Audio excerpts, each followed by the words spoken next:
Alors bonjour à tous, on va commencer cette table ronde qui va parler d'impact. Alors impact qui est un terme un petit peu à la mode, un peu nouveau et qui est assez complémentaire de la RSE.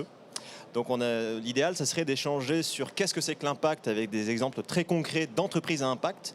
Essayer de creuser aussi quelles sont les contraintes, les coûts que peut apporter en quelque sorte une stratégie d'impact dans son entreprise, qu'on se lance dans une boîte à impact ou qu'on se transforme en tant que grand compte ou ETI. Réfléchir aussi et échanger sur les avantages de se lancer dans l'impact et peut-être la manière de le communiquer, de le valoriser pour pas que ce soit perçu comme de l'impact washing ou du greenwashing. Alors, pour commencer, je vous propose de vous présenter tous pendant 1 à 2 minutes en parlant de qui vous êtes et ce que fait votre entreprise, sachant qu'on a des entreprises du service et des entreprises un peu plus industrielles. Bonjour, mon micro marche, c'est bon ?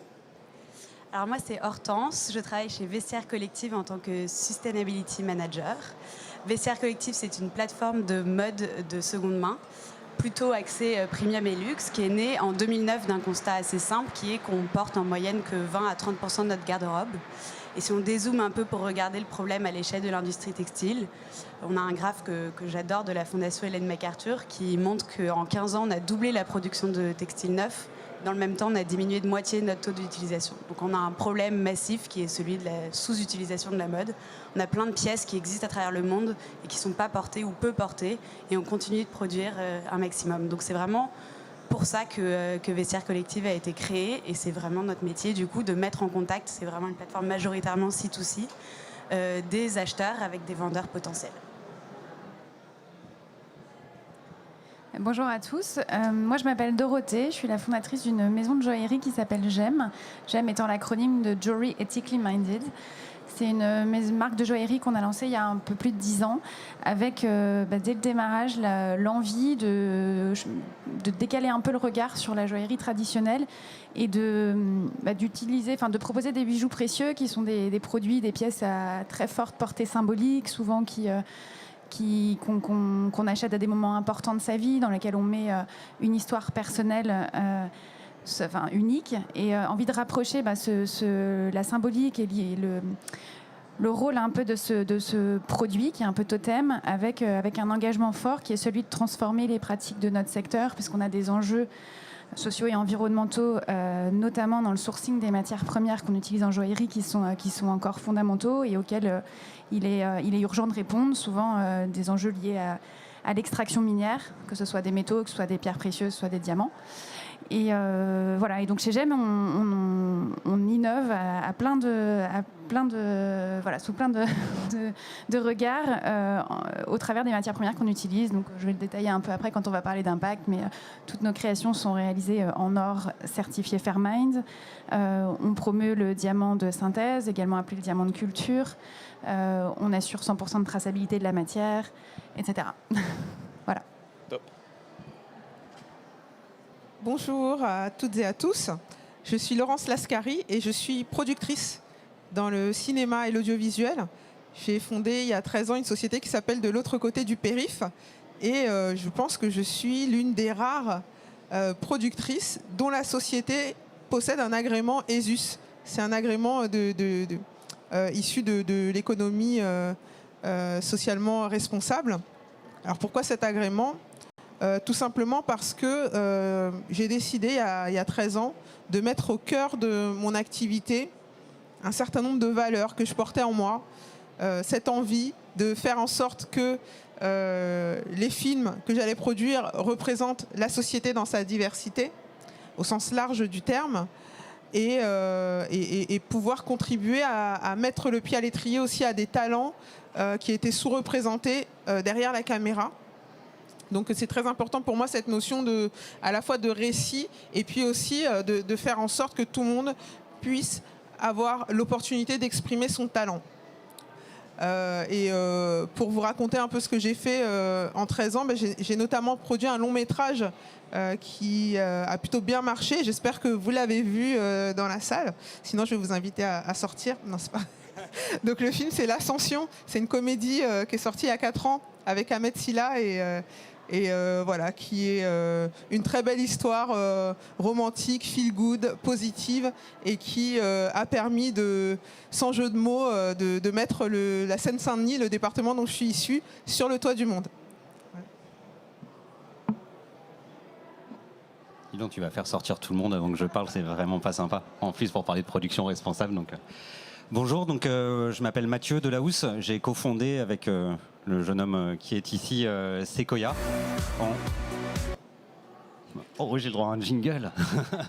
Et Sequoia, en fait, c'est issu de 20 années, pour moi, un petit peu moins pour Charles, sur les plateaux de cinéma, et qui nous ont donné l'envie, assez modestement, de changer le monde de l'audiovisuel, en intégrant dans la fabrication des films la notion d'impact, la notion d'éco-responsabilité. Pour faire ça, on a créé donc il y a 3 ans Sequoia, qui est la première agence de conseil et d'accompagnement des sociétés de production spécialisées dans l'intégration de stratégies RSE au monde de l'audiovisuel. Dit comme ça, c'est un petit peu barbare. Concrètement, on accompagne les sociétés de production, par exemple, dans l'intégration justement des enjeux sociétaux, des enjeux environnementaux. Donc on pourrait parler d'impact plus largement, et dans la valorisation de leurs engagements. En s'appuyant sur des outils spécifiques que nous avons développés et spécialement dédiés à la particularité du fonctionnement des tournages sur un temps très court et pour une activité qui n'a pas forcément vocation à se répéter. Super, merci à tous. Alors peut-être pour entrer dans le sujet, il y a une question que beaucoup de gens se posent quand on parle d'impact, qui est un terme un peu récent, un peu nouveau, à l'inverse de RSE qui existe depuis quand même longtemps. Est-ce que vous pouvez tous nous éclairer sur votre perception de ce que c'est que l'impact, déjà au niveau macro, donc l'impact VS. Alors désolé s'il y en a qui sont dans la RSE ici, mais VS, la RSE à la papa ou à la maman, à l'ancienne. Et de manière plus micro, quels sont les critères d'impact, quels sont les éléments d'impact que vous avez dans vos cœurs de métier, dans vos business, pour chacun d'entre vous? Je ne sais pas qui veut commencer. Je veux bien me lancer et pour cela parler un peu de mon autre casquette, puisque je suis coprésidente du collectif 50-50 qui œuvre pour plus d'égalité dans le cinéma et l'audiovisuel. C'est nous qui avions monté les marches de Cannes 82 femmes en 2018 pour justement dénoncer l'invisibilité des femmes dans le cinéma. Et moi, tout de suite, ce qui me vient à l'esprit quand je dois un peu comparer cette notion de RSE avec celle d'impact, c'est justement l'approche du collectif, cette notion de data, de données et d'évaluation de sa performance. Et c'est vrai que moi, si je devais donner peut-être une différence, c'est peut-être dans l'approche, dans la manière dont on a envie de créer ce changement. Quand on parle d'entreprise à impact, on est peut-être plus dans une notion de do tank, c'est-à-dire d'être dans l'action, d'être dans la solution, que voilà, think tank, si je devais mettre la RSE dans une case. Alors c'est peut-être un peu injuste, parce que dans toute organisation, il y a cette notion, cette recherche de résultats, mais j'ai vraiment cette sensation que quand on parle d'impact, on est vraiment à la recherche de résultats probants, chiffrés et d'une évolution. Et dans ton ou tes activités, justement, c'est quoi ce que tu considères comme impact dans ce que tu fais, dans ton quotidien? Alors moi, c'est plus, ça va plus être évalué de manière moins quantitative, notamment sur cette envie de promouvoir la diversité ethno-raciale, par exemple, dans le cinéma. Eh bien, vous le savez, les statistiques ethno-raciales sont interdites. Par contre, j'ai des yeux, et là, en ce moment, je suis en préparation d'un film, et je trouve que j'ai la plus belle équipe de cinéma du monde, parce que derrière la caméra, eh bien, j'ai l'impression que ça reflète ce que je vois dans le métro, ce que je vois dans la rue. J'habite en région parisienne. Et puis je me dis, ah chouette, sur le plateau, quand on sera dans des décors de cité, par exemple, quand je me présenterai sur le plateau, contrairement à l'Ascension, on ne va pas me demander si je suis là pour faire la figuration. Voilà, ma présence sera quelque chose de tout à fait banal et normal. C'est vraiment ce que je cherche à créer devant et derrière la caméra. Promouvoir la diversité, pour rester dans l'audiovisuel. Merci. Pour nous, l'impact, c'est le point d'équilibre entre les valeurs et le business model. c'est le moment où l'éthique va permettre de valoriser nos actions, notre activité, et le moment où l'activité va permettre d'appuyer et va s'appuyer sur cette éthique justement. Donc c'est vraiment un point de balance important à trouver.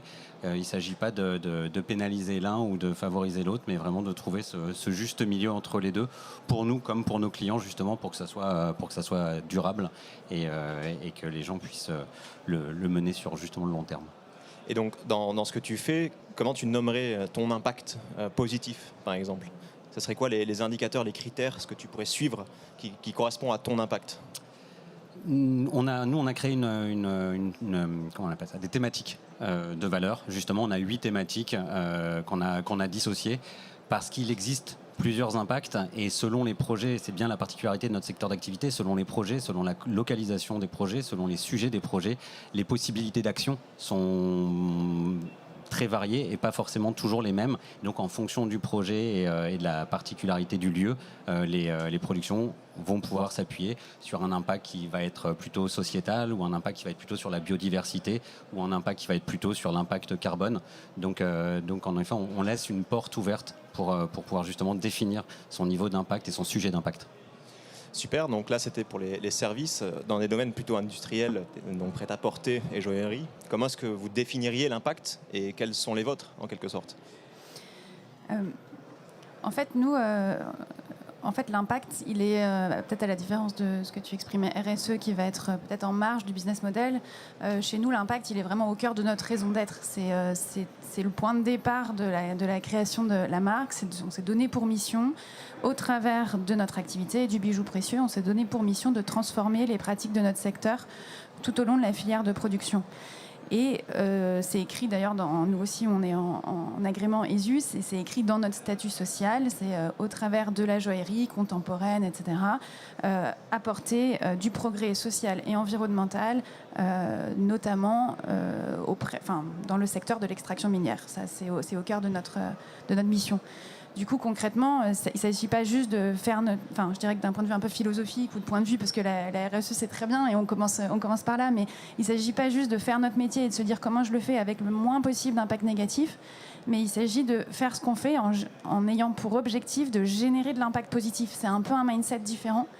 Et du coup, on le mesure pas en termes de réduction ou de respect. On le mesure vraiment en qu'est-ce qu'on a créé comme valeur sociale et comme valeur environnementale cette année au travers de notre activité. Alors, il y a plusieurs volets, ça dépend. On agit à plusieurs niveaux. Notre engagement historique est le plus fort, là où il y a les enjeux les plus urgents. Il est au niveau de l'extraction minière de l'or. Donc nous, on travaille avec un programme qui est aussi un label qui s'appelle Fairminds, qui est piloté par une grosse ONG qui s'appelle Alliance for Responsible Mining, qui accompagne et transforme l'organisation et les pratiques dans des mines artisanales. Donc c'est important de se dire que c'est de la mine à petite échelle, où on peut vraiment maîtriser ce qu'on fait dans les mines artisanales, pour permettre aux mineurs de continuer leur activité, parce que de toute façon, on est dans des régions où ils la continueraient quoi qu'il arrive, mais en répondant aux enjeux spécifiques. Donc, très concrètement, on est dans un secteur où il y a des gros problèmes de violation de droits de l'homme, de travail forcé, de travail des enfants, où on a des conditions d'insécurité dramatiques dans les mines, où il y a des taux de mortalité énormes. On a des problématiques de blanchiment, de corruption autour de la commercialisation de l'or à la sortie de la mine.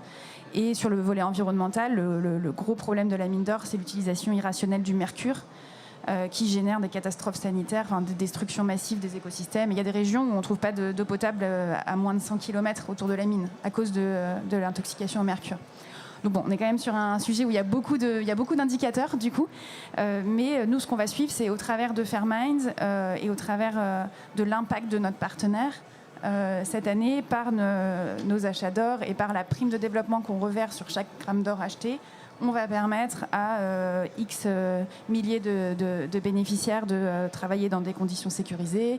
On va générer tel projet de développement humain des communautés, puisque chaque année, la prime de développement est réinvestie dans les communautés minières sur soit de la création d'infrastructures scolaires, parce que c'est bien de sortir les enfants des mines, mais si on ne les scolarise pas, ça finit en trafic de drogue, donc c'est pas terrible non plus.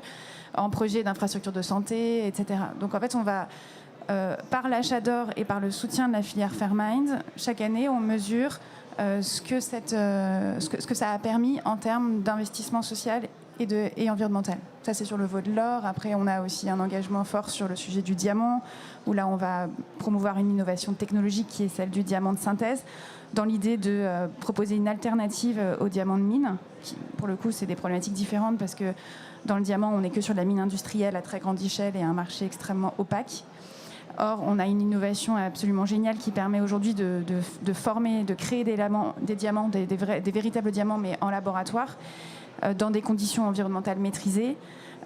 Par exemple, dans cette solution-là que nous, on promeut, parce qu'on trouve que c'est une histoire où la technologie honore la nature et que ça permet un peu de laisser la nature tranquille et d'éviter l'extraction minière, on va vraiment aller au bout de la démarche en choisissant des laboratoires qui sont 100% certifiés carbone neutral, donc qui vont fonctionner à l'énergie renouvelable, compenser l'ensemble de leurs émissions carbone, etc. Donc c'est par les choix qu'on fait, on essaye vraiment de se dire qu'est-ce que je crée comme valeur, et pas juste je le fais avec le moins d'impact négatif possible.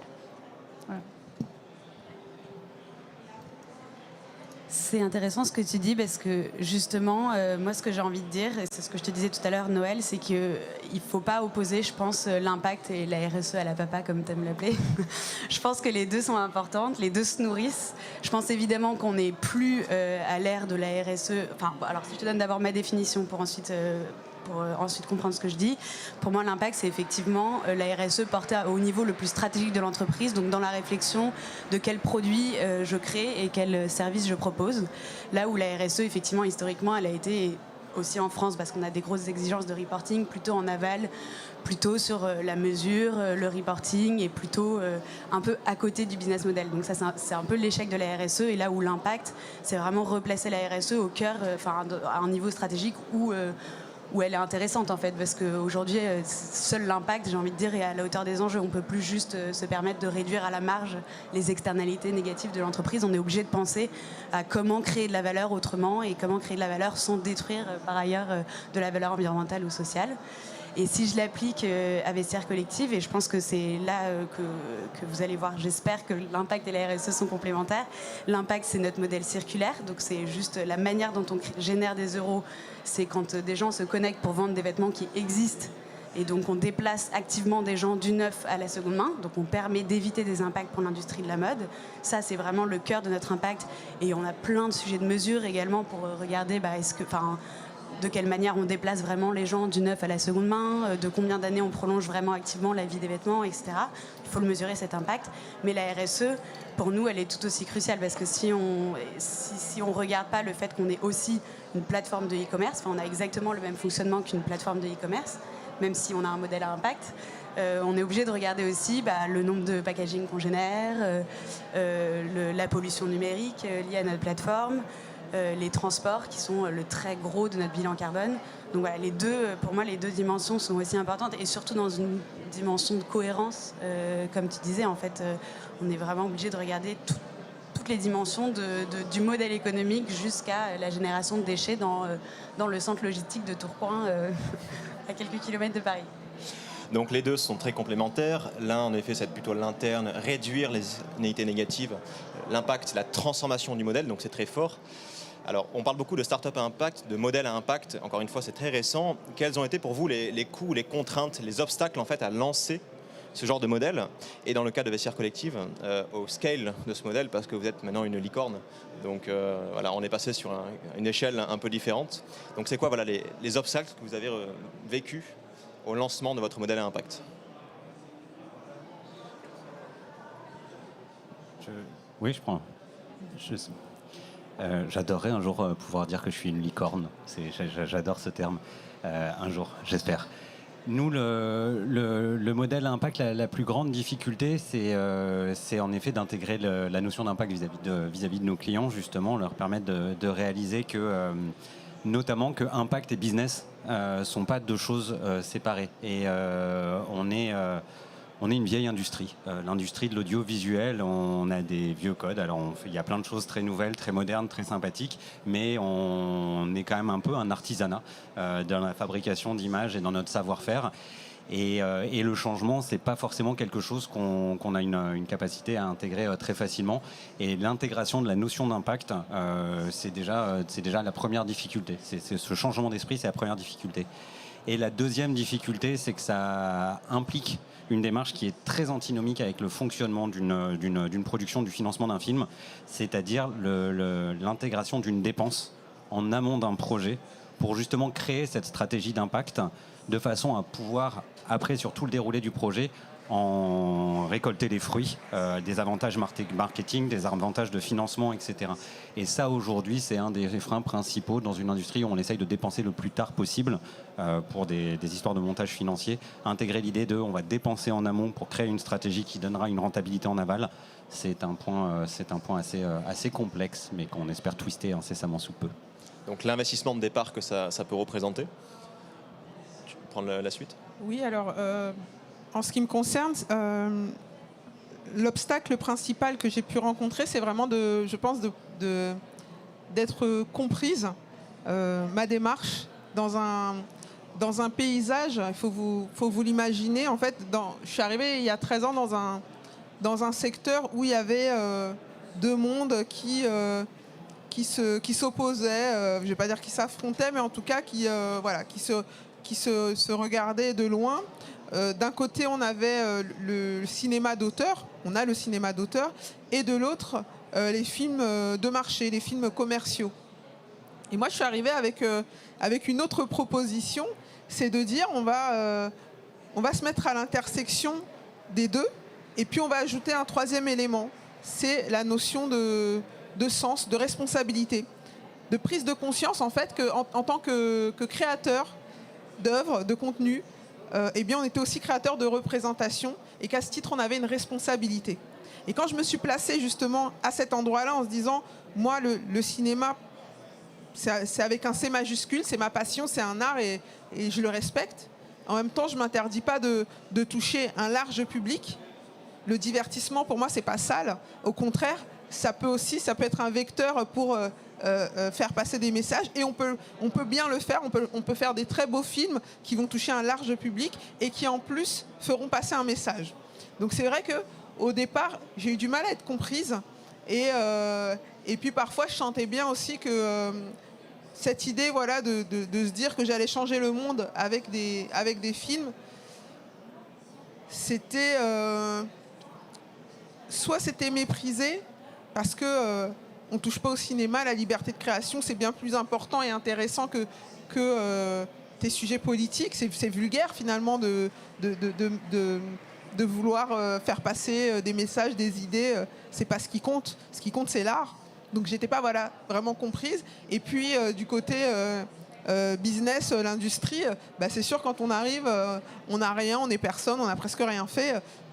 Comment être considéré, être pris au sérieux et puis avoir des opportunités. Donc voilà un peu toutes les difficultés que j'ai pu rencontrer. Super.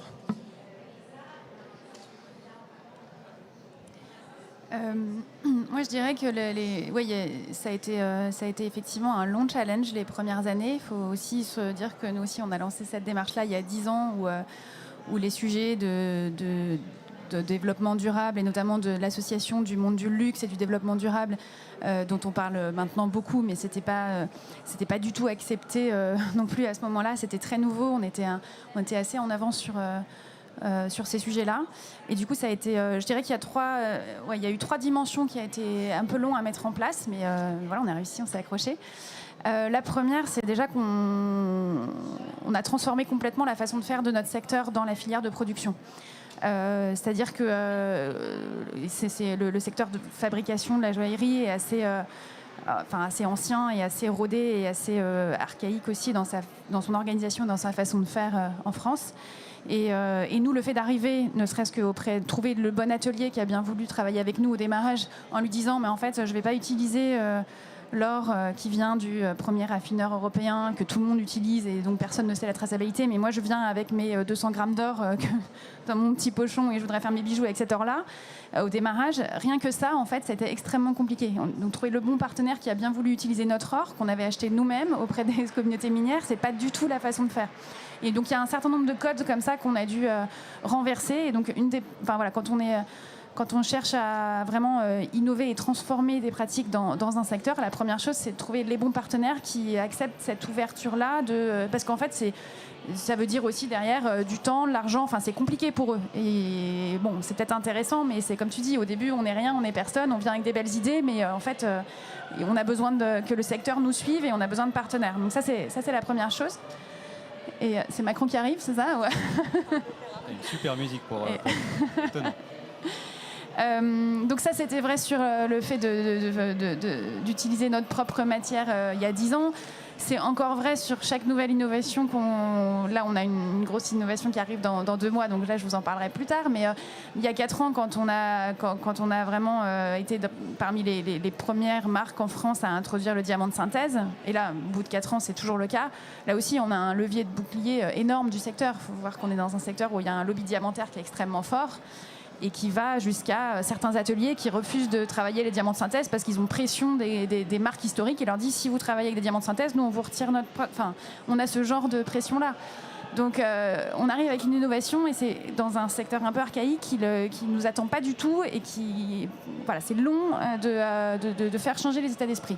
Donc ça, je pense que c'est mon expérience, mais je ne suis pas la seule. Je pense que c'est à peu près dans tous les domaines. Quand on change un modèle, voilà, il y a d'abord, il faut convaincre. Et ça, c'est une première chose. Une deuxième chose, c'est au niveau plus du consommateur, enfin du client, du public. Ensuite, on a beau être très convaincu de ce qu'on fait, on pense qu'on porte des belles valeurs, que le bijou, il est de même qualité et de même créativité aussi en termes de design que d'autres marques. Et on pense qu'on lui ajoute une valeur, qu'on lui ajoute une valeur forte par son engagement social, etc. Et en fait, il y a quelques années, ça aussi, c'était pas forcément bien perçu, même par nos clients à l'époque les plus engagés, qui étaient engagés dans leur vie, dans leur consommation, qui étaient assez pionniers là-dessus. Au moment où ils avaient envie de s'offrir ils avaient envie de l'expérience d'offrir une bague de fiançailles, ils n'avaient pas du tout envie qu'on leur parle de la mine, et je le comprends très bien. Il fallait rester dans le rêve, un petit peu dans le cocon où on ferme un petit peu les yeux, mais de temps en temps, dans la vie, il y a des moments auxquels on ne touche pas et on n'a pas envie de s'engager à ce moment-là. Donc ça a été, il a fallu voir comment on crée du rêve et du désir et de l'émotion, et comment on crée une expérience extrêmement douce, agréable dans le plaisir, sans pour autant cacher ou ne pas communiquer sur ce qu'on faisait, pourquoi on le faisait et notre mission. Et donc là aussi, je pense qu'aujourd'hui, le public est beaucoup plus ouvert à ça. Mais c'est un challenge quand même, arriver à trouver l'équilibre entre sa mission et finalement son produit et ce dont a besoin aussi le client, parce que c'est lui qui nous fait avancer. Et le troisième point, et ça je pense que je ne suis pas la seule non plus, faire les choses en conscience, en traçabilité et faire les choses bien, ça coûte plus cher. C'est assez logique. En tout cas, dans le domaine de l'extraction minière, ça coûte plus cher parce que sinon on le ferait bien dès le début. Payer correctement les gens, mettre en place tous les investissements de sécurité, etc. La traçabilité coûte cher. Donc nous, on voulait pas que ce soit... dès le début, on s'est dit, on veut pas que ce soit un surcoût qui sera porté par le client, parce que c'est notre choix en tant que joaillier. On a envie de faire notre métier différemment et surtout, on a envie de prouver qu'on peut réfléchir sur les business models, sur les modèles économiques, et qu'on peut peut-être rééquilibrer certaines choses, et que la matière première, elle doit être notre premier investissement. Et donc là, il y a eu tout un travail sur comment, notre matière première nous coûte 30 à 50% plus cher, mais notre prix final est aligné sur le marché et on s'y retrouve en termes de marge. Mais du coup, ça veut dire repenser nos modes de communication, dépenser moins en publicité, trouver d'autres alternatives malines pour générer du bouche à oreille, pour générer de la visibilité sans forcément dépenser autant que les autres acteurs de notre secteur, notamment sur cette partie image et communication. Et question des coûts, c'est plutôt lié au fait qu'il n'y ait pas encore une économie d'échelle sur ce genre de marché, ou c'est parce que par nature, quand on utilise une mine responsable, ça va dans tous les cas coûter plus cher? C'est les deux, mais c'est en grande partie, tu as raison, c'est en grande partie parce qu'on est sur des tout petits volumes. C'est les deux parce que déjà à la base sur l'or, on reverse, en plus du cours de l'or, on reverse 4 $ par gramme dans les programmes de développement humain des communautés, la prime de développement Fairmind. Après, 4 $ par gramme, c'est à la fois très conséquent en bout de chaîne pour les mineurs, et à la fois sur le prix du bijou, c'est par rapport à son prix final et son prix de revient, c'est complètement absorbable. Maintenant, je te dis, le coût de la traçabilité, nous, ça nous tient énormément à cœur que l'or qui est dans le bijou final, c'est bien celui qui vient de la mine Fairmind et pas juste c'est pas juste de l'or qu'on a acheté à Fairmind et qui a été mélangé, et nos clients tiennent à ça. Et c'est un message assez fort parce que ça force aussi tous les acteurs de la chaîne à, comme je disais, à développer une filière dédiée, et donc ça les sensibilise énormément sur le fait qu'il y a la filière standard et il y a la filière tracée. Donc nous, c'était aussi une façon de sensibiliser tous les acteurs, d'imposer cette traçabilité. Et ça a un coût parce que du coup, on est sur des petits volumes. Mais aujourd'hui, on n'est pas les seuls en France à fondre notre or Fairmind. On a tous les ans des nouveaux créateurs qui lancent leur marque et qui vont sur du Fairmind. Et donc aujourd'hui, on arrive à mutualiser nos fontes Fairmind ensemble, et petit à petit, ce surcoût-là, il diminue. Et il sera bien plus marginal quand ce sera devenu, si ce n'est pas la norme, au moins une part conséquente du marché. Donc très compliqué au début parce que tu as lancé la filière et tu as créé la demande quasiment. Et plus ça va, plus c'est simple sur ce dernier obstacle. Alors, je pense que c'est un petit peu un récapitulatif parce que finalement, on tombe toujours sur les mêmes contraintes, plus ou moins. Donc on arrive effectivement, il faut challenger une industrie quand même très établie qui est celle du luxe, et la mode de seconde main pour le luxe, c'était quand même quelque chose d'assez obscur, qui allait brader la marque, qui allait complètement dévaloriser les marques. Donc je pense que ça, j'étais pas là, mais il y a 12 ans, c'était un petit peu avant-gardiste et c'était un peu compliqué. Là où aujourd'hui, ce qui est marrant, c'est que, je sais qu'on en parlera dans ta question suivante ou dans ta dernière question sur comment faire bouger les grosses entreprises, mais maintenant les marques viennent nous voir parce qu'elles ont compris, les grandes marques de luxe, qu'il faut aussi qu'elles intègrent des modèles circulaires. Et donc elles viennent nous voir et elles viennent nous demander des services. Mais il y a 10-12 ans, c'était pas du tout la même chose. Donc déjà, il y avait réussir à gagner la confiance de cette industrie, parce que quand on fait circuler des biens de cette industrie, on n'avait pas envie de se mettre les marques de luxe à dos. C'était des partenaires avant tout, et on savait que ce seraient des partenaires. Il y a le côté consommateur, bien sûr. Là aussi, aujourd'hui, je pense qu'on ne se rend pas compte, parce que la seconde main, c'est devenu, je pense, peut-être que je suis complètement biaisée, mais assez mainstream, parce qu'il y a de plus en plus de plateformes, parce que je pense que là, pour le coup, l'arrivée de la tech aussi a fait qu'on est passé de boutiques de friperie, pour le coup assez poussiéreuses, on peut le dire, à une expérience en fait qui est totalement différente, avec des marketplaces. On achète quasiment comme on achète sur un e-shop de neuf.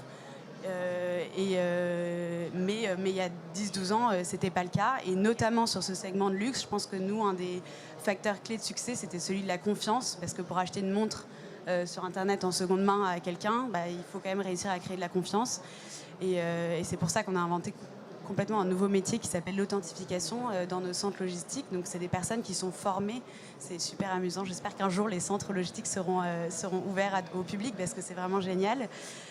C'est beaucoup des femmes qui sont formées à reconnaître, à savoir, par exemple, un sac Louis Vuitton, la typo, c'est ça.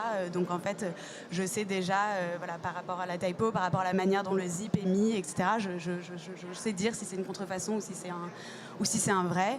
Donc, il a fallu créer ce métier et donc créer de la confiance sur les pièces de valeur, parce maintenant aussi que le marché s'est beaucoup diversifié, on vend aussi des produits plus premium, mais pas exclusivement du luxe.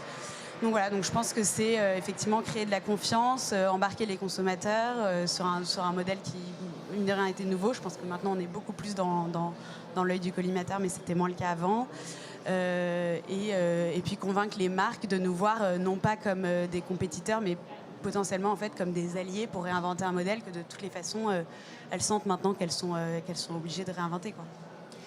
Donc en termes de contraintes, ça peut engendrer des coûts, il faut éduquer les clients, il faut éduquer l'industrie, mais derrière on a quand même des études qui montrent qu'aujourd'hui intégrer de l'impact dans son modèle, ça nous rend plus compétitifs. Une étude de France Stratégie de 2018 montre que les entreprises qui intègrent la RSE et l'impact sont en moyenne 13% plus compétitives que celles qui ne le sont pas.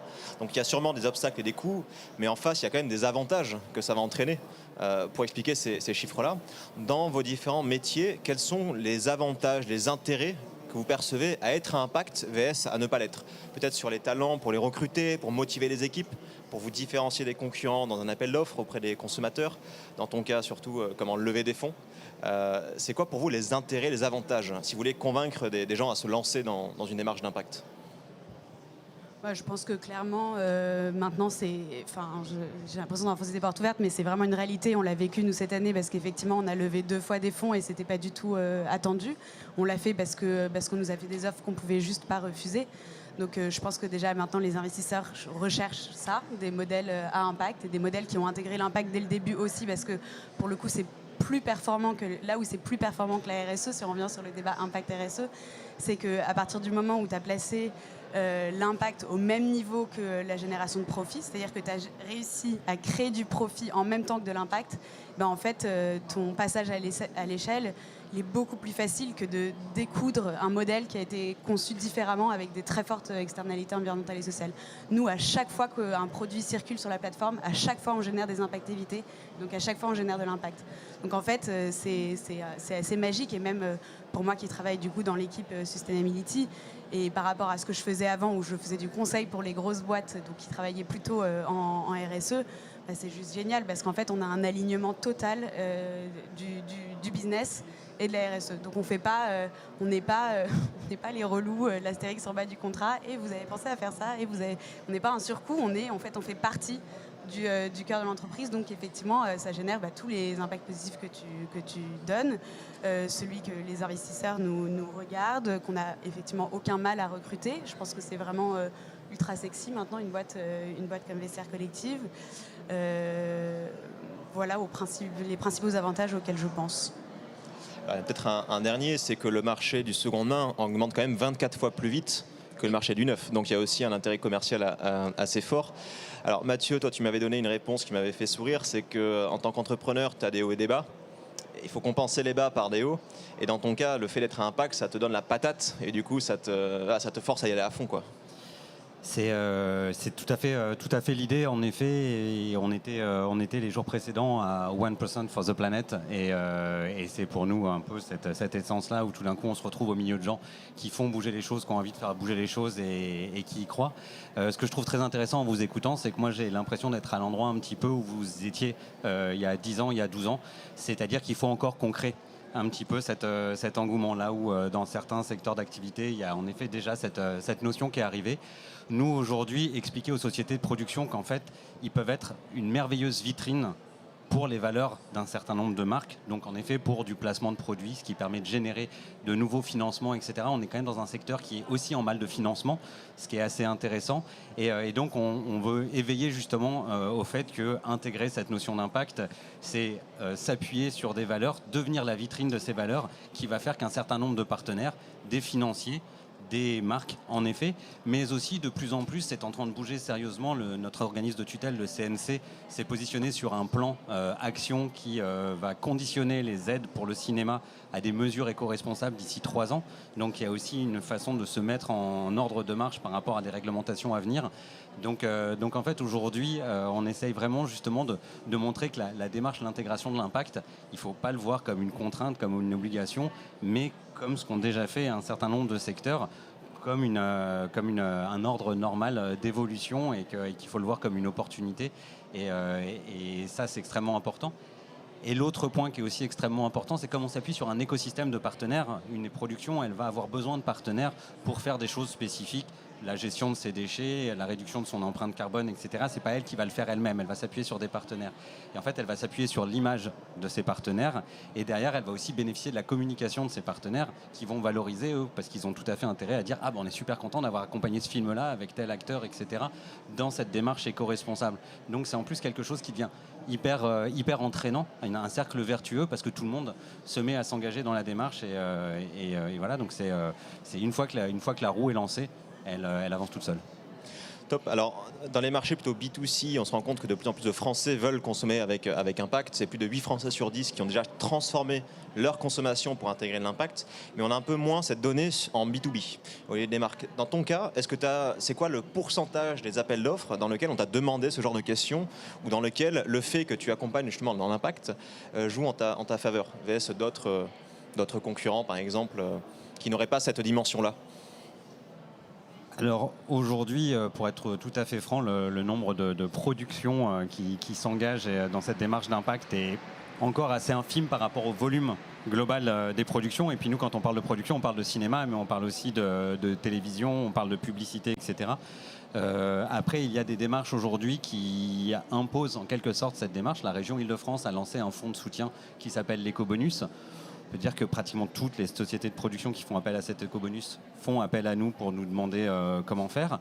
Il y a aussi un gros changement qui vient des plateformes. De plus en plus de plateformes donc qui viennent notamment des États-Unis ont, elles, déjà des exigences. Donc quand elles arrivent en France et qu'elles passent commande ou qu'elles travaillent avec des productions, elles ont des standards pour lesquels les sociétés de production en France ne sont pas encore habituées. Donc là, elles nous appellent et en effet nous disent comment on fait, c'est quoi le mode opératoire pour répondre à ces standards, etc. Donc j'aurais tendance à dire 100% des sociétés de production qui se retrouvent face à cette question font appel à nous. Malheureusement, pour l'instant, c'est encore une minorité des sociétés de production dans le volume global que représente l'audiovisuel. Mais ça change un petit peu, tu sens qu'il y a un mouvement depuis quelques années ou c'est... C'est-à-dire qu'on en Très a bonne une transition. preuve vivante. Oui, c'est vrai parce que je disais en aparté à Mathieu que ça fait partie de mes objectifs, en tout cas, d'être beaucoup plus responsable dans les productions. Et tout l'enjeu, en fait, c'est de pouvoir déclencher ça au bon moment parce que souvent, en fait, quand on monte un film, on passe beaucoup de temps à déjà trouver ses partenaires, etc. Donc, on y consacre toute son attention, toute son énergie. Et puis, au moment où ça se déclenche enfin, la fenêtre de tir avant le tournage est vraiment réduite. Et c'est un peu une sorte de tourbillon. Donc, il faut arriver à pouvoir mettre en place cette éco-production. Mais je pense que l'enjeu, c'est vraiment que ça devienne une habitude, que ça soit ancré et puis qu'on ait les réflexes. De la même manière qu'on va chercher un directeur de production, un régisseur général, enfin qu'on va constituer son équipe, eh bien, il faut aussi qu'au même moment,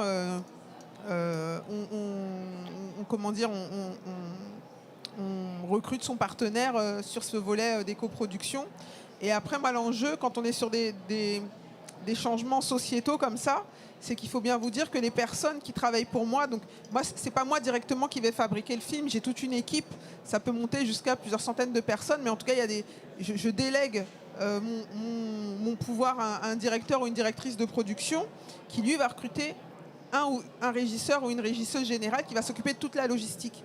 Et ces personnes-là, elles ne vont pas être évaluées sur le fait que ça soit éco-responsable ou pas. Elles vont être évaluées pour le directeur de production, ça va être est-ce que j'ai tenu mes budgets, est-ce que tout s'est bien passé, régisseur général, est-ce qu'il y avait du café au bon endroit, est-ce que les camions étaient là au bon endroit, est-ce que les décors ont été laissés clean, etc. Donc on vient leur ajouter des contraintes supplémentaires et il y a tout un travail pour les convertir en fait et faire en sorte que mon combat, ça devienne le leur. Et ça, c'est pas toujours simple. Et là, je le vois là, avec ma deuxième expérience de fiction, on est en préparation. Sur le volet diversité, c'était assez agréable de voir que tout le monde est aligné, que ce soit le réalisateur, que ce soit le directeur de production. On partage ces objectifs-là et ça se voit dans nos recrutements, dans nos équipes. Donc aujourd'hui, quand on nous dit mais où sont les professionnels, moi j'aimerais bien qu'il y ait plus de diversité, mais bon, il n'y en a pas, etc. Nous, quand on fera notre belle photo ou à l'avant-première, quand tout le monde sera là pour présenter le film, on sera la preuve vivante que si les techniciens professionnels compétents sont là, il faut juste les chercher. Et donc dans ton cas, est-ce que c'est plus simple de recruter des talents? Est-ce que tu as beaucoup plus de candidatures spontanées? Parce que justement, tu promeus cet impact et cette diversité. Alors je reçois beaucoup de projets, j'en reçois 5 ou 6 par semaine, ce qui est quand même assez important. Et après l'enjeu, je dirais que quand tu disais quel est l'atout quand on choisit d'avoir de l'impact, moi je pense que le principal avantage que ça m'a apporté, c'est que finalement j'ai créé d'une certaine manière mon propre écosystème au sein duquel j'étais visible. Donc aujourd'hui, c'est vrai que ma société bénéficie d'une forte notoriété parce que je suis la seule à faire ce que je fais de la manière dont je le fais.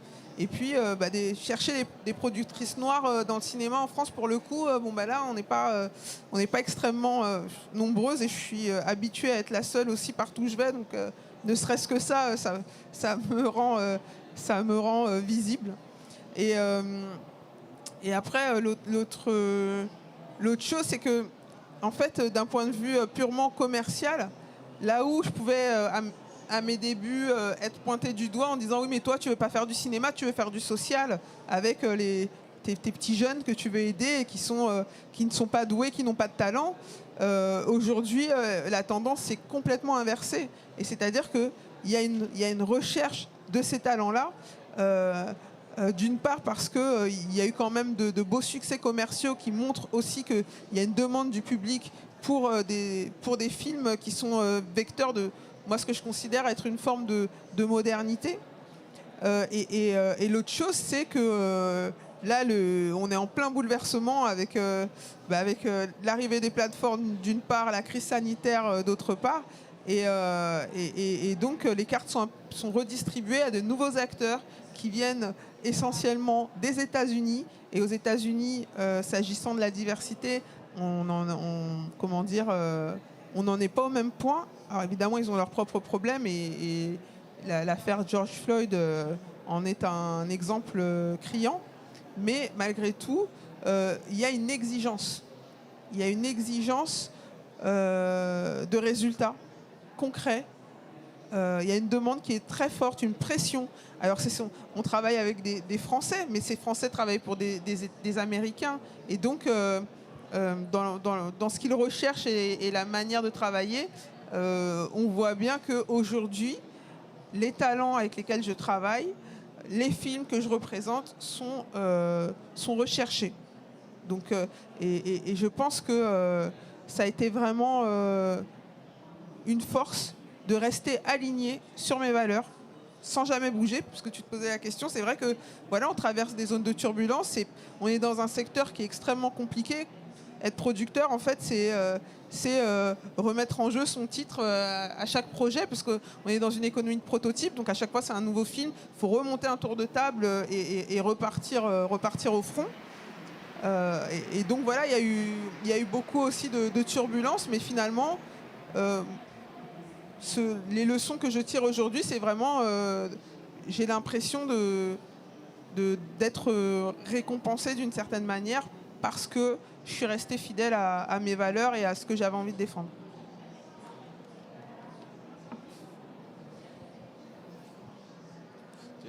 Il faut rebondir après ça. Tu peux répéter la question? C'est quoi on va appeler le ROI de ton impact, ouais. En quelque sorte, commercial, RH.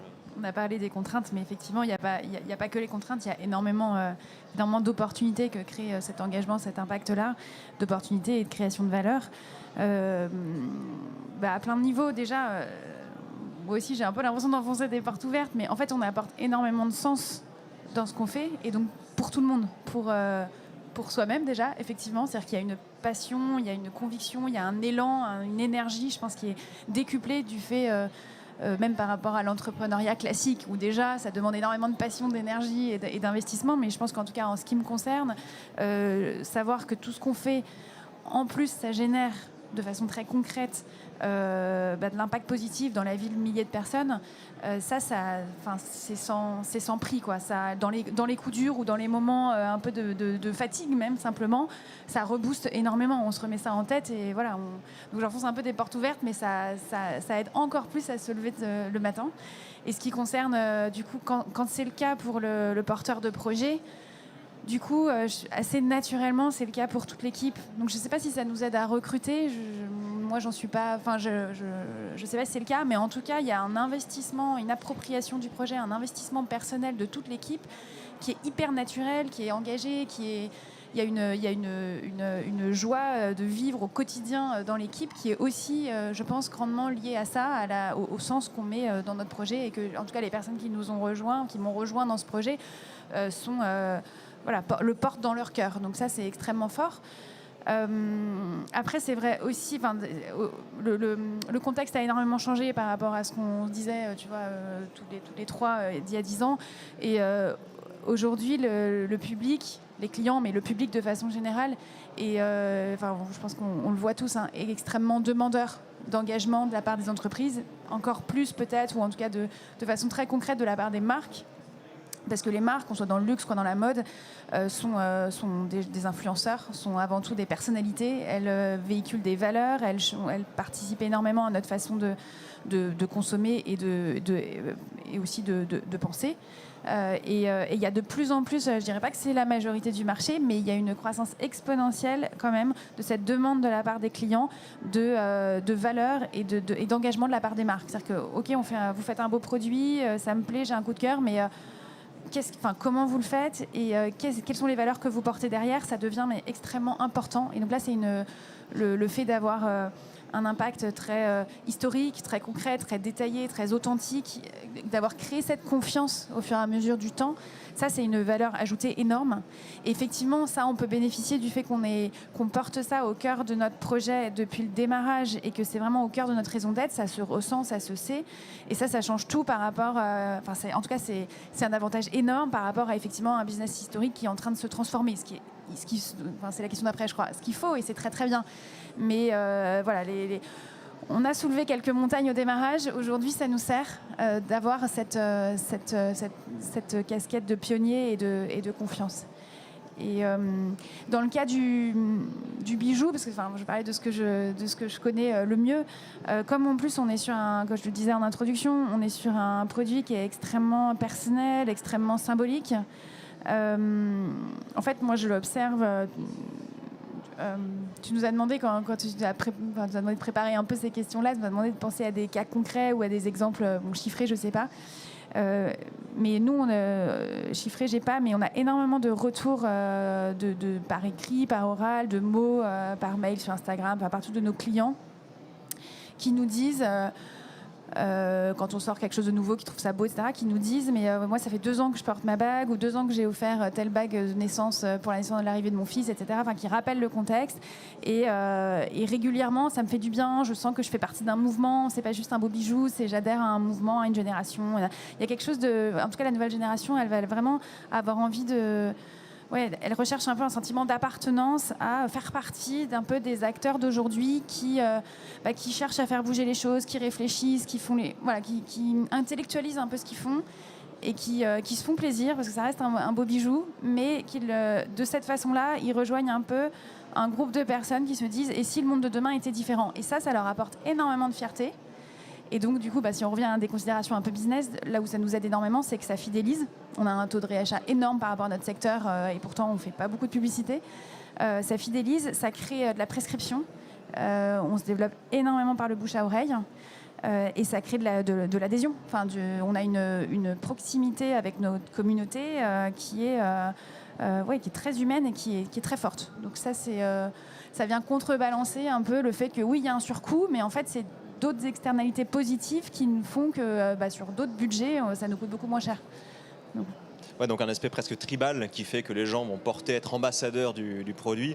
Donc on voit quand même qu'il y a des sacrés avantages à la fois pour attirer des talents, mais aussi pour les motiver, vous et vos collaborateurs, pour trouver des clients.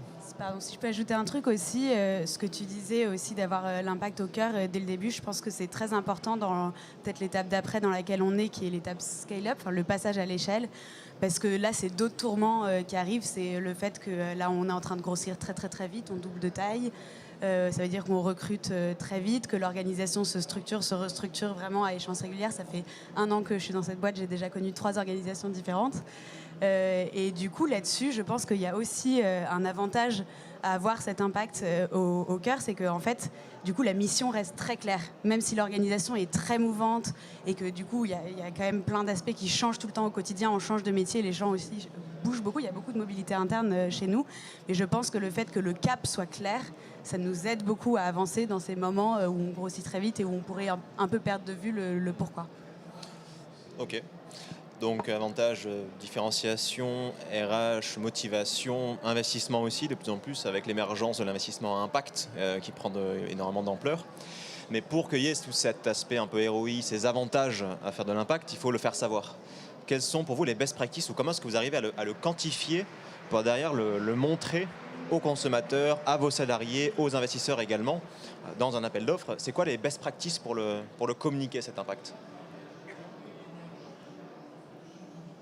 Prends le micro, je sais pas, Nous, on a développé des outils spécifiques pour les productions, justement parce que c'était un point essentiel, le suivi, la remontée d'informations. Et il y a une différence très particulière, tu en parlais tout à l'heure, c'est que dans notre secteur d'activité, il y a en quelque sorte une forme de délégation. Il y a une équipe de tournage qui va fabriquer un film, etc. Il y a une société de production qui existe à l'année, qui existe sur le temps long. Et il y a un moment tournage, il y a un moment qui va créer ce film et qui est une équipe, qui est un ensemble de personnes. Et donc il est extrêmement important que la société de production puisse bénéficier de ces retours de terrain. Donc on a mis en place ces outils de mesure. Ces outils de mesure, ils ont deux implications extrêmement importantes. La première, c'est la motivation des équipes. Aujourd'hui, clairement, on ne motive pas une équipe en lui expliquant qu'en n'utilisant pas une touillette en plastique, elle va sauver la forêt amazonienne. En effet, on est tous d'accord là-dessus. Donc il faut qu'il y ait des choses qui soient très concrètes sur le terrain et qu'ils soient fiers et contents et qu'ils puissent s'enorgueillir de ce qu'ils font pour qu'ils aient envie d'aller plus loin. Donc il faut des chiffres concrets, il faut quelque chose à l'échelle de la personne, à l'échelle du projet. Et de l'autre côté, et c'est ce dont on parlait juste un petit peu plus tôt, c'est en effet la valorisation en termes de communication. Aujourd'hui, pour prendre un exemple très concret, quand on parle de placement de produits historiquement dans le cinéma, on imagine éventuellement l'Aston Martin dans James Bond. Il y a aujourd'hui une autre notion de placement de produit qui est quelque chose qu'on essaye de développer, qui est la notion de placement de produit à impact et qui peut se faire en backstage du projet. C'est-à-dire que tout d'un coup, le projet n'a pas besoin d'intégrer dans l'image de son film, dans son scénario lui-même, de l'impact. Il peut, dans son mode de fabrication, intégrer de l'impact et grâce aux réseaux sociaux, grâce à Instagram, grâce à plein de choses comme ça, valoriser cette démarche, s'enorgueillir de cette démarche, communiquer, s'appuyer justement sur la valeur des partenaires et des prestataires avec lesquels ils travaillent pour valoriser cette démarche. Donc il y a en effet un besoin de mesure et deux, derrière, une nécessité impérieuse de communiquer, aussi parce qu'on est dans un monde de médias, on est dans un monde d'images. Donc nous, ne pas communiquer dans ce monde d'images, c'est perdre le retour d'image de marketing, mais deux, c'est aussi perdre ce rôle qu'on a qui est énorme, qui est le rôle de l'impact sur le public, qui est qu'en effet, en faisant quelque chose sur un tournage, on change notamment l'impact de son tournage, mais on peut engager une quantité de personnes, un film qui est vu à 1 million, 2 millions, 3 millions 3 millions de personnes, tout d'un coup, s'il y a cette communication qui se fait, c'est possiblement 3 millions de personnes qui vont être impactées aussi au-delà de l'impact du film. Donc il y a une vision qui doit être bien plus large que celle propre du tournage. Remplacer le pick-up par la Tesla pour rendre ça sexy. Et de votre côté ? Je pense que du coup, il y a deux volets dans ce que tu dis. Il y a effectivement mesurer et ensuite communiquer. Les deux ont un peu leur propre challenge. Nous, sur la mesure, si je peux un peu en parler, en fait, il y a deux choses. Du fait qu'il y a ce modèle à impact, on mesure de manière classique, comme le faisait la RSE classique, nos impacts. On fait des bilans carbone, ce qu'on appelle des analyses de cycle de vie pour comprendre tous les impacts tout au long de la vie du produit. Mais en fait, ce qu'on fait, c'est qu'on se compare toujours à un scénario de référence qui est avant notre existence, donc qui est celui d'acheter du neuf.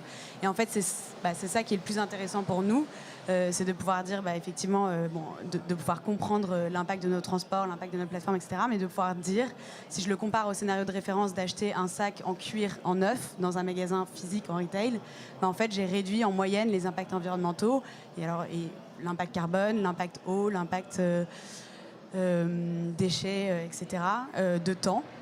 Donc c'est vraiment ce qu'on appelle de faire des ACV comparatives. C'est ça qui est intéressant pour nous. Ça, c'est pour le volet mesure. Et après, pour le volet communication, je pense que là, c'est encore d'autres défis. Je pense que dans le monde de la mode et du luxe, on est quand même dans et aussi de l'audiovisuel, on est quand même dans le royaume de la communication et de la surcommunication et donc malheureusement un peu du greenwashing. Je pense que tout le monde parle beaucoup et beaucoup plus aussi maintenant qu'il y a 10 ans de ces sujets-là. Donc c'est évidemment difficile de rester crédible alors qu'effectivement, nous, pour le coup, on porte l'impact au cœur de notre business model. Donc on a quand même cette authenticité-là, on a cette crédibilité-là du fait que en fait, c'est exactement ce qu'on fait, de l'impact. Mais il faut passer beaucoup de temps. Moi, c'est un des plus gros challenges que j'ai depuis que je suis arrivée. Il faut passer beaucoup de temps avec les équipes marketing et com. Parce qu'il ne faut pas céder à la sursimplification du message, parce que là on perd complètement. Il faut accepter aussi que l'écologie, le développement durable, c'est un sujet complexe, qu'il y a beaucoup de fausses bonnes idées et qu'il y a beaucoup et qu'on ne peut pas juste se contenter de messages archi simples et qu'il faut aussi du coup réinventer la manière dont on fait ces messages pour réussir à être assez précis, pour parler à aussi, je pense, une audience qui commence à s'éduquer aussi sur ces sujets. Donc on ne peut pas juste dire voilà, ce jean est éco-responsable, je pense que ça suffit plus trop. Et puis aussi que cette mesure d'impact soit bien valorisée dans les messages. Donc voilà, donc ouais, non, il faut passer beaucoup de temps. Je pense que c'est de la formation aussi. Je pense que c'est technique. En fait, les sujets environnementaux, et les sujets sociaux aussi, c'est technique. Il faut inventer aussi des nouvelles manières de mesurer. Je pense que justement là-dessus, on a beaucoup de retard sur l'impact social. L'impact environnemental, il y a un côté quantitatif qui fait qu'on a inventé beaucoup de méthodes facilement. Je pense que les impacts sociaux et sociétaux sont parfois plus difficiles à objectiver parce qu'on est dans un monde où ce qui n'est pas quantifiable est beaucoup plus difficilement communicable aussi. Nous, sur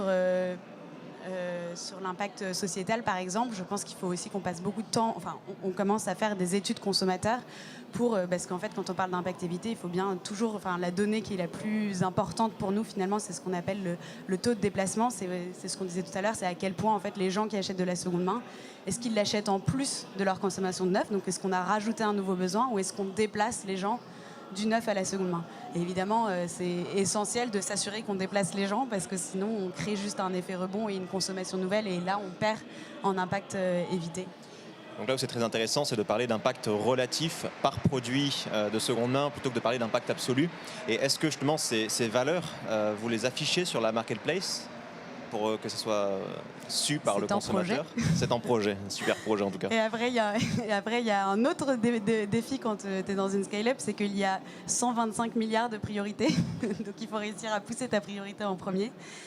Surtout dans une plateforme, en fait notre produit, la plateforme, c'est le cœur de ce qu'on fait. Et là, comme on est en train de grossir très vite, on a aussi des sujets de fonctionnalité, de fluidifier le parcours utilisateur. On a des sujets vraiment assez basiques qu'on appelle Fix the Basics. Mais dedans, évidemment, moi j'essaye de pousser pour qu'on parle, parce que qu'on mette des données d'impact, parce que je pense en plus qu'effectivement maintenant il faut aller plus loin et être plus précis et donc être capable de donner des données d'impact évité par produit. Évidemment, c'est un objectif. Et ça demande un gros travail de mesure parce qu'en plus, on a un catalogue. La difficulté qu'on a par rapport à une marque plus classique, c'est qu'on n'a pas de collection. Tous les produits sont uniques sur la plateforme. Donc il faut travailler par grande famille. On ne pourra jamais faire l'échelle d'un produit unique. Voilà, donc on a développé déjà les calculs et maintenant il faut effectivement les pousser. On les pousse déjà dans nos communications, mais il faudrait le pousser aussi via la plateforme sur les pages produits, bien sûr. Et on sait, parce que les acteurs qu'on a contactés qui pourraient nous aider là-dessus, on sait qu'il y a des vrais KPI business, donc il y a des vrais avantages business à le faire. On sait que ça augmente en moyenne de 85% le taux de conversion, d'avoir des données d'impact sur une page produit. C'est énorme. Moi, je trouve que tu as dit beaucoup de choses, mais je vais insister sur un point de mon expérience qui est essentiel, c'est effectivement dans la communication d'être de plus en plus aujourd'hui, on a besoin d'être extrêmement précis et de rentrer dans le détail. Et c'est ça qui fait la différence aussi et qui donne, pas dans l'objectif pas dans un objectif forcément marketing, mais vraiment dans un objectif de sensibilisation, de pédagogie. C'est vraiment les gens attendent ça et c'est vraiment important d'être dans la transparence et dans le concret. Et effectivement, aujourd'hui, moi dans mon domaine, mais dans la mode aussi, finalement, toutes les marques ont de façon assez visible sur leur site internet le mot éco-responsabilité. Et ça a une réalité différente dans chaque marque et chaque entreprise. Et c'est très bien que tout le monde s'engage, mais qu'est-ce qu'il y a derrière ces mots-là qui deviennent très galvaudés, d'engagement, d'éco-responsabilité, de green, etc. Et les clients demandent ça, okay, parce qu'il y a une montée aussi de la suspicion avec cette montée de l'intérêt pour le sujet. Nous, en tout cas, ce qu'on fait, on n'essaye pas de se dire comment on va convaincre les gens, c'est pas ça. On se dit juste comment on va être le plus précis possible dans tout ce qu'on va raconter. On dit même presque plus aujourd'hui qu'on fait de la joaillerie éthique, parce que au début, on était obligé de le dire pour interpeller, mais aujourd'hui, c'est tellement large. On parle plutôt de quels sont nos engagements. Et on parle plus d'or éthique, on parle d'or Fairmind et on explique aux gens, que ce soit en boutique, que ce soit sur le site, que ce soit un peu partout, on explique aux gens concrètement Fairmind c'est ça fait telle et telle action, on agit sur tel et tel volet. Et ensuite il y a des questions de mesure, mais même avant la mesure, il y a déjà d'expliquer sur quoi on agit, quels sont les objectifs qu'on se donne et quels sont tous les sujets sur lesquels on s'attelle, que ce soit social, environnemental, que ce soit au niveau de la matière première, j'en ai beaucoup parlé parce que c'est le cœur de notre sujet, mais en fait, on agit sur énormément d'autres volets annexes qui sont hyper importants pour nous aussi. Par exemple, un écrin éco-conçu dans le luxe, c'était extrêmement compliqué. Comment comment garder un aspect assez lourd, assez précieux, qui est important pour le client lorsqu'on met une bague parfois à 10 000 € dedans. Et pourtant, notre écrin, il est en carton recyclé et en feutre 100% laine bouillie naturelle avec un impact minimum. Et donc ça a été long, c'était toute une recherche et développement. Et c'est important qu'on le raconte parce que les gens sont... Enfin, c'est pas juste qu'ils sont contents de savoir qu'on va jusque-là dans l'engagement, mais c'est que derrière, ça sensibilise aussi. Enfin, je trouve que tu le disais, notre impact, il est aussi dans les valeurs et l'influence qu'on porte. Et nos clients, derrière, ils se disent « Ah mais oui, mais tiens, d'ailleurs, peut-être que moi aussi, je peux aller plus loin dans mon métier ou dans mon action et réfléchir annexe à mon cœur de métier. Où est-ce que je peux aller encore un peu plus loin ?» Enfin, on se donne un peu un rôle de... Un peu, sans être pompeux du tout, hein, mais on se donne un peu un rôle d'exemple ou de modèle. Et c'est ça qui nous anime aussi au quotidien, c'est qu'on continue tous les jours et tous les ans à se dire comment, là cette année, on va un cran plus loin. Puis après, il y a les questions de mesure qui sont très importantes pour pas être dans le bullshit, quoi. Enfin, pas dans le greenwashing, de justifier ou d'illustrer ce qu'on dit. Mais il y a des choses, et notamment dans l'impact social, qui ne sont pas si faciles que ça à mesurer. Et la communication sur... je sais pas, mais il y a 10 mines certifiées Fairmind. Cette année, telle mine, grâce à la prime Fairmind, a construit un préau dans la cour d'école. Enfin, c'est des choses aussi concrètes que ça, qui sont détaillées dans un rapport qu'on raconte. Si ça vous intéresse, vous allez voir. Si ça vous intéresse pas, on est à un niveau de détail que tout le monde ne lit pas. Mais c'est là, c'est présent, et ça, c'est important. C'est très important que ce soit présent, parce que c'est ce qui participe vraiment à donner de la crédibilité, mais aussi à sensibiliser sur le fait que l'impact, c'est très concret. Il y a des actions derrière, il y a des réalités terrain. C'est pas juste des grandes valeurs. Enfin, voilà, ça. Mon point de vue sur le sujet.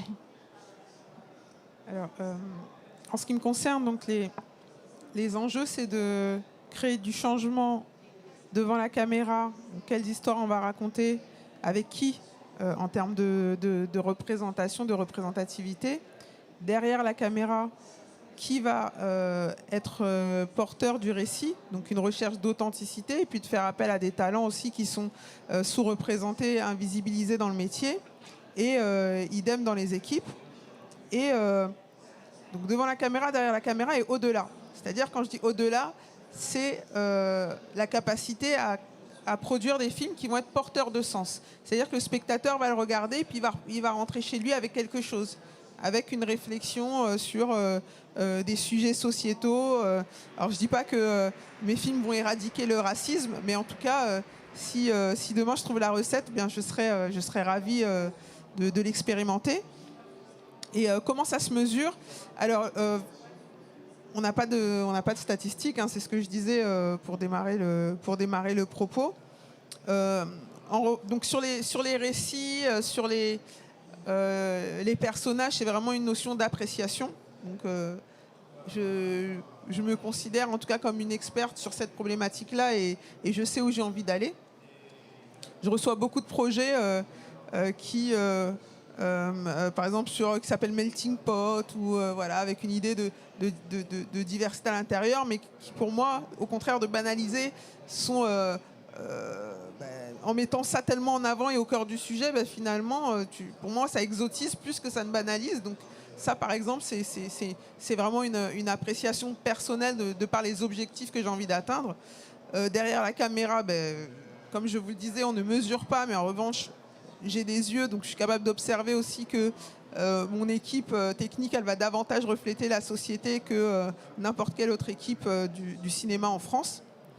Et on a un outil de mesure quand même sur la question de parité, puisque le collectif 50-50 a œuvré aux côtés du CNC pour instaurer un bonus parité. Donc le bonus parité, qu'est-ce que c'est? C'est l'opportunité d'avoir de l'argent du CNC, parce que quand on produit, on a la possibilité d'aller mobiliser de l'argent. On a un compte au CNC sur la base des films précédents qu'on a produits et du succès qu'ils ont obtenu, et on peut mobiliser de l'argent pour produire de nouveaux films. Eh bien, si tant est que l'équipe du film qu'on est en train de produire tend vers la parité, ça veut dire concrètement il y a 10 critères: réalisateur, scénariste, directeur, directrice de production, producteur, productrice, chef des costumes, chef des décors, etc. Si on arrive à avoir 5 points sur 10, sachant que si c'est une réalisatrice, on a 2 points, eh bien, on va pouvoir avoir un bonus, on va pouvoir avoir de l'argent en plus. Et ça, c'est une mesure dont je suis très fière parce que ça montre que la parité, c'est pas les femmes versus les hommes, mais qu'au contraire, on peut la faire ensemble et qu'un film réalisé par un homme peut avoir ce bonus-là. Donc moi, je m'astreins en tant que productrice à ce que tous mes films soient éligibles au bonus parité. Donc voilà, maintenant il n'y a pas un film que je produirai dont l'équipe ne tendra pas vers la parité. Donc là, on peut mesurer. Et puis après, sur le sens que ça va apporter aux spectateurs, ça, aujourd'hui, on a quand même des outils pour l'apprécier. Je pense notamment aux réseaux sociaux. Moi, j'ai adoré quand l'Ascension a été mise en ligne sur Netflix partout dans le monde, d'avoir des feedbacks dans toutes les langues, de tous les pays, sur le film. De ce que le film leur a procuré en termes de réflexion et de bien-être. Et puis voilà, en France, est-ce que ce film va marcher dans des territoires marginalisés, les quartiers populaires, etc. Ça peut faire partie aussi des critères. Est-ce qu'on va réussir à toucher toutes les cibles ? Super, donc c'est un sujet qui passionne. Il nous reste 5 minutes. Ce que je vous propose, c'est une petite série de questions-réponses. Je ne sais pas si certains veulent poser une question à nos 4 intervenants. Je vais faire passer mon micro.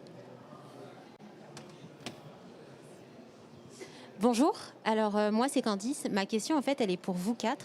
Est-ce que vous sentez qu'aujourd'hui il y a quand même un besoin d'éduquer non pas votre public, mais les potentiels partenaires que vous avez et que vous allez également chercher pour continuer en fait à exercer votre métier avec les valeurs que vous avez aujourd'hui, enfin celles que vous nous avez présentées aujourd'hui.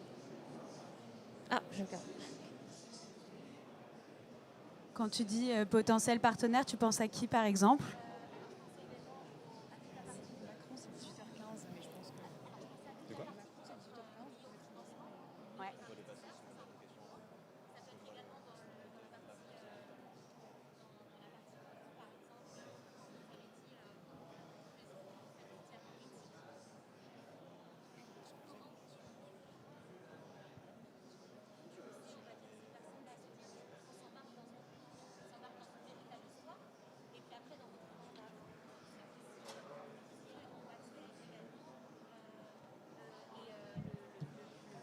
Pardon, excusez-moi.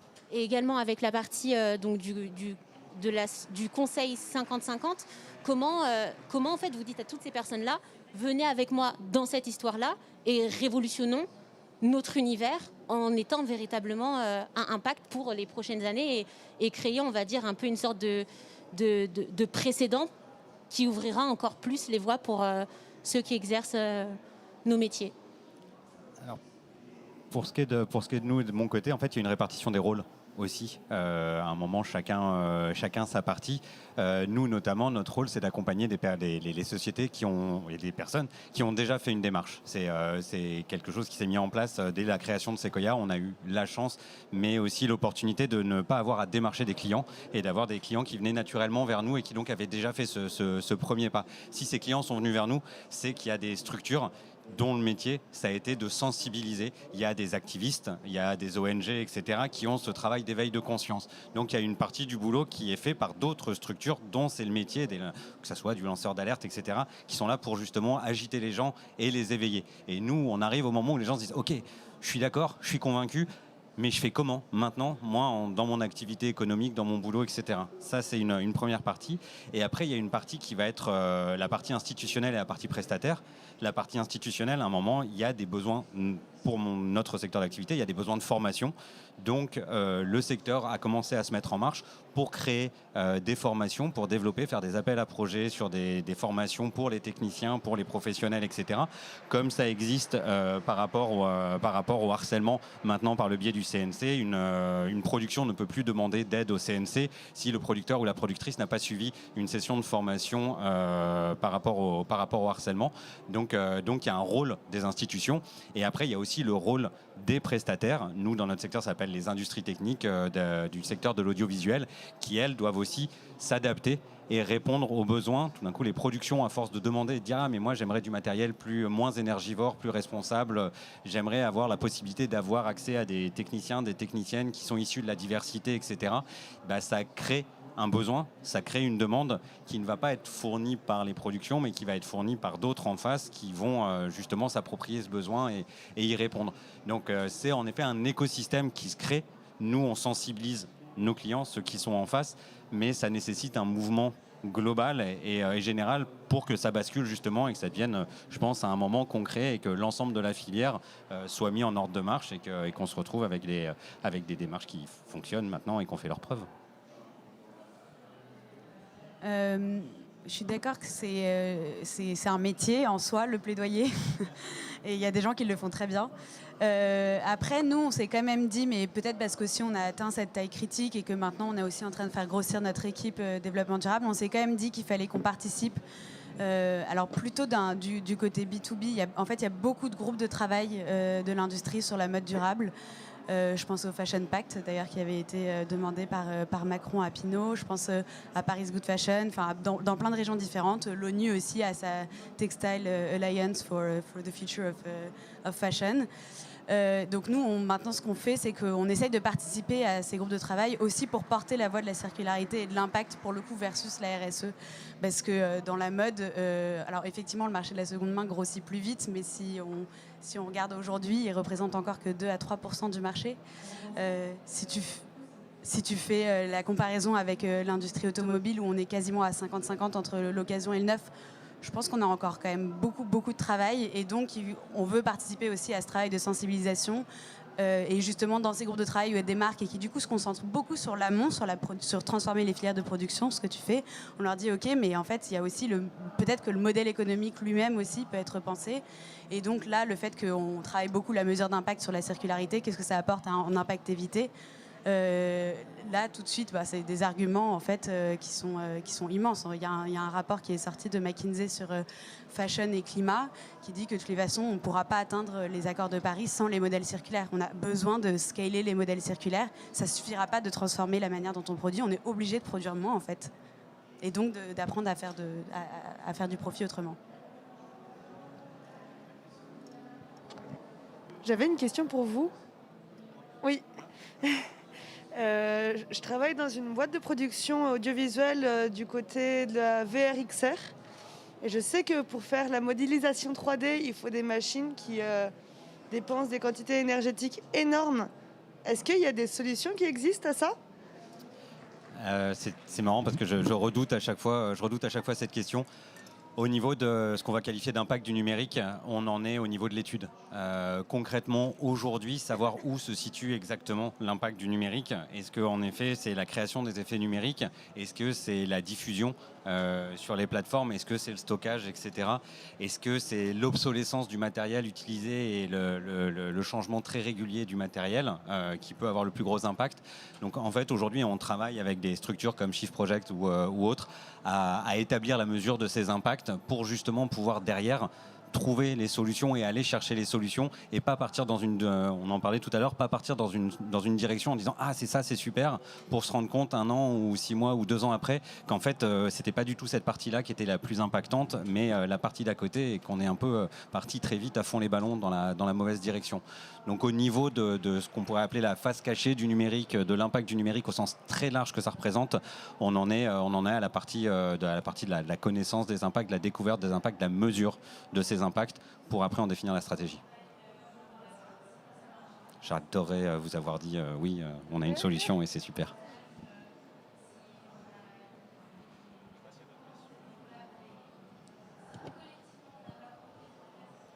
Merci. Une petite question pour Dorothée.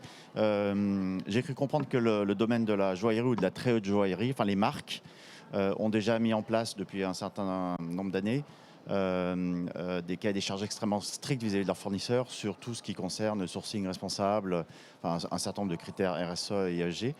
Et vous avez dit tout à l'heure que vous êtes un peu comment on dit ça, un chien dans un jeu de quilles où vous avez un peu bousculé un peu les habitudes.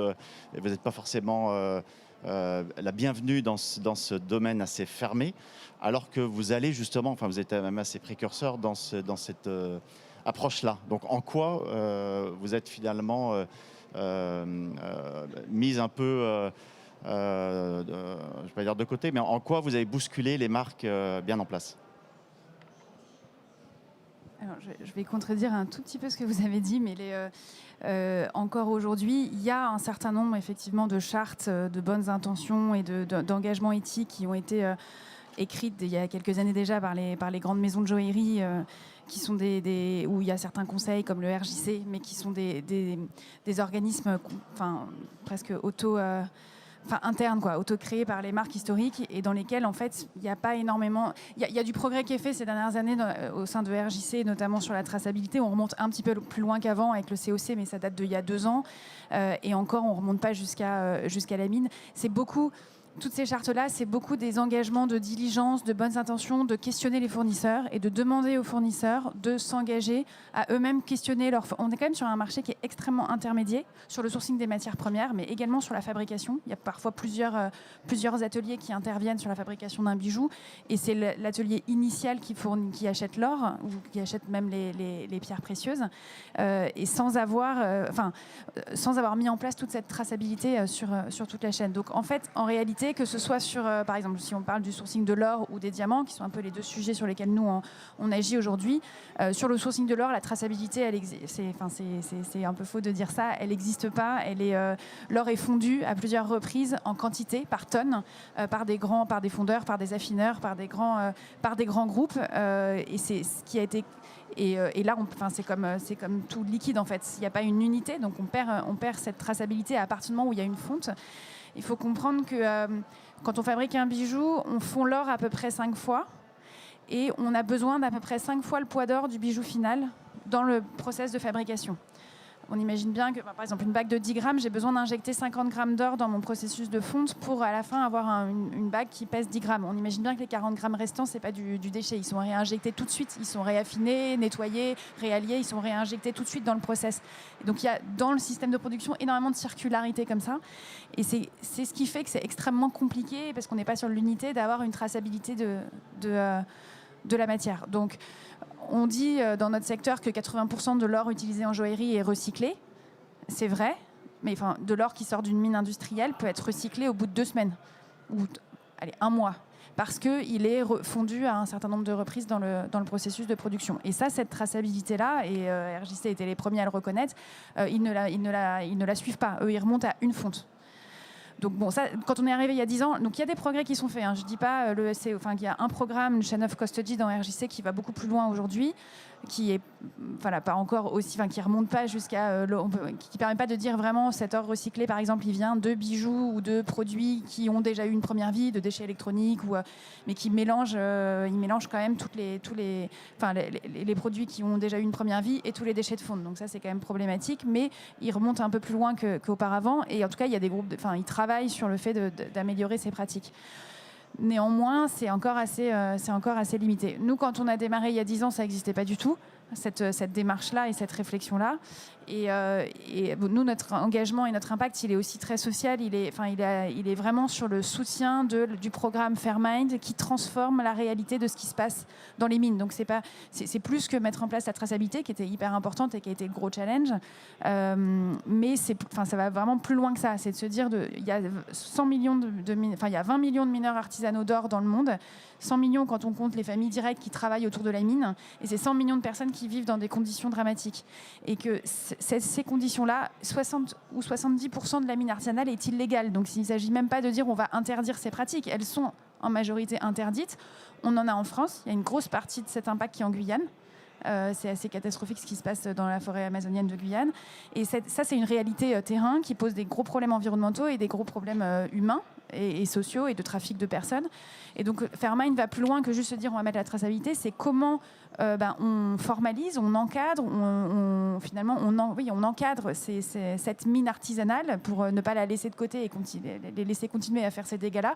Comment on leur apporte des solutions pour les transformer. Donc là, c'est en ça où on a eu une démarche extrêmement nouvelle et où il fallait éduquer les partenaires et le secteur sur le fait que cet or-là avait un impact positif très important et que c'était notre mission et que c'était très important pour nous qu'on arrive avec cet or-là et qu'on sorte des systèmes de fonte du secteur habituel. Donc là, c'est en ce sens-là que ça a été un peu long à mettre en place et qu'on a cassé un peu la façon de faire. Bon, maintenant, on n'est pas du tout les seuls à acheter de l'or Fairmind et quelques grandes maisons, enfin Chopard par exemple, et la maison connue et institutionnelle de référence qui soutient Fairmind depuis 5 ans et qui a fait énormément de... Ils ont une collection Green Carpet qui est portée... Enfin, la palme du Festival de Cannes, d'ailleurs, est en or Fairmind depuis 5 ans. Donc, on a... Enfin, voilà, les grandes maisons s'engagent aussi à acheter un peu d'or Fairmind, mais ça reste marginal. Et en tout cas, on pourrait... Enfin, nous, on les pousse à faire beaucoup plus et voilà, aller plus loin enfin, avoir une plus grande part de leur or qui viennent de cette filière-là. Sur les diamants, je sais qu'on est au bout du temps, mais juste c'est un autre sujet, mais sur le diamant, par exemple, ce qui illustre très bien ce que vous venez de dire, c'est qu'effectivement, il y a le Kimberley Process qui a été mis en place dans les années 90, à peu près il y a 25 ans, suite au scandale des diamants du sang, notamment au Sierra Leone et dans un certain nombre de régions d'Afrique. Et le Kimberley Process, c'est super, c'est une très bonne initiative qui a été mise en place par la De Beers et les principaux diamantaires, donc ça vient vraiment du secteur, qui avait pour objectif une sorte de label, enfin de labelliser les diamants pour extraire du circuit les diamants qu'on appelait les diamants de sang, donc c'était les diamants dont l'extraction finançait les conflits armés. Donc ça a permis, c'était un progrès, c'est vrai, hyper important parce que ça a permis vraiment de limiter, notamment ça a apporté énormément de progrès au Sierra Leone, ça a permis vraiment de limiter le financement des guerres et des conflits armés par les diamants. C'était il y a 25 ans, ça n'a pas bougé depuis et aujourd'hui on sait que le Kimberley Process a ses limites et est de moins en moins fiable. C'est-à-dire qu'on a à peu près 15% des diamants qui sont soi-disant certifiés Kimberley Process qui ne le sont pas, dont on perd la traçabilité. Maintenant, les groupes commencent à réfléchir, c'est vrai, à se dire bon, ok, comment on va pouvoir peut-être mettre la blockchain derrière ça pour avoir plus de fiabilité sur la traçabilité et les Kimberley Process. On est au stade de réflexion, c'est pas encore en place, mais il y a des réflexions là-dessus. Donc les Kimberley Process, déjà, c'est plus très fiable. Ensuite, nous, ce qu'on dit, c'est c'est très bien, c'était un premier pas, mais il faut pas s'arrêter là. Les conflits armés, c'est un des sujets de la mine, mais c'est pas le seul. Déjà, il y a tous les sujets humains, sociaux, il y a tous les sujets écologiques. Et ensuite, je ne vais pas rentrer dans le détail, mais sur le Kimberley Process, dans les conflits armés, c'était un certain type de conflit, c'est-à-dire le financement des groupes rebelles qui étaient exclus mais pas le financement lié au fait que certaines mines appartiennent aux États et qu'il y a aussi des guerres qui sont financées par les États eux-mêmes. Donc, c'est des sujets qui sont assez compliqués et où en fait, nous, notre constat, c'était ça réfléchit un peu, ça avance très très lentement et aujourd'hui aujourd'hui il y a 10 ans et on n'avait pas de solution, de réponse très claire, très transparente et très fiable que ce soit sur le sourcing, la traçabilité de l'or ou que ce soit sur les diamants. Et quand on est arrivé avec le diamant de synthèse il y a 4 ans, et c'est encore le cas aujourd'hui, il y a un peu une bataille effectivement qui se met en place dans le secteur entre les historiques qui défendent à tout prix le diamant naturel, en expliquant que s'ils respectent l'environnement, etc. Mais là, il n'y a pour le coup pas de mesures et pas de preuves derrière. Et puis, nous, on n'est pas que en opposition du diamant naturel. On dit il y a une alternative qui existe, qui est en train d'arriver.